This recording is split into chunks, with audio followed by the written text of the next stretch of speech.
ఓం నమో భగవతే దక్షిణామూర్తియే నమో నమః. దివ్యాత్మస్వరూపులైన గురువులకు పెద్దలకు నమస్కరిస్తూ ఒక ఆధ్యాత్మిక మంచి విషయాన్ని తెలియజేసుకుందాం. అవి ఏమిటి అంటే, సంసారం అనే సాగరమున తను దాటలేనప్పుడు అజ్ఞాని అయినటువంటి భక్తుడు జ్ఞానాన్ని సంపాదించుకోవాలంటే ఒక గురువుని ఆశ్రయించాలి. ఆ సద్గురు వల్ల తను ముక్తి చెందాలి. తనకు ఇష్టదైవం ఏదైతే ఉందో ఆ ఇష్టదైవానికి అనుగుణమైనటువంటి మంత్రాన్ని గురువు ద్వారా తీసుకోవాలి అని తెలియచేస్తుంది. ఆ గురువు ద్వారా తీసుకున్నప్పుడు ఏం జరుగుతుంది? పరసమినుము సోక బంగారమైనట్లు, కప్పురంబు జ్యోతి కలిసినట్లు, పుష్పమందు తావి పొసగినట్లు, ముక్తి విశ్వదాభిరామ వినురవేమా అని తెలియచేస్తుంది.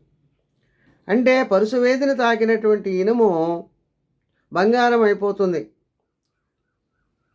అదేవిధంగా అజ్ఞాని అయినటువంటి తను గురువు ద్వారా జ్ఞానాన్ని పొందుతూ ఉంటాడు. పరమాత్మ తత్వానుభవముతో మనస్సు పరమాత్మ తత్వనే చెందుతూ ఉంటుంది.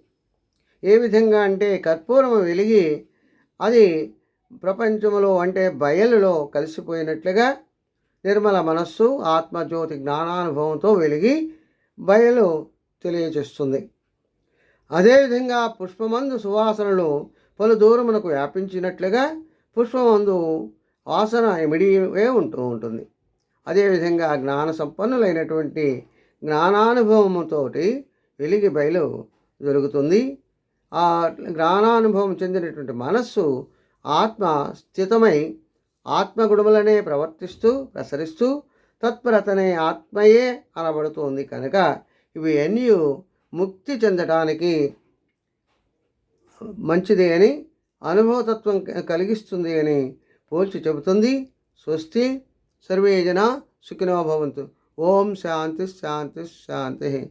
కనుక ప్రతి మనిషి కూడా తన భక్తి మార్గంలో సద్గురువును ఆశ్రయించి తను ముక్తి పొందాలని తెలియచేస్తుంది. స్వస్తి సర్వే జనా సుఖినో భవంతు. ఓం శాంతి శాంతి శాంతి.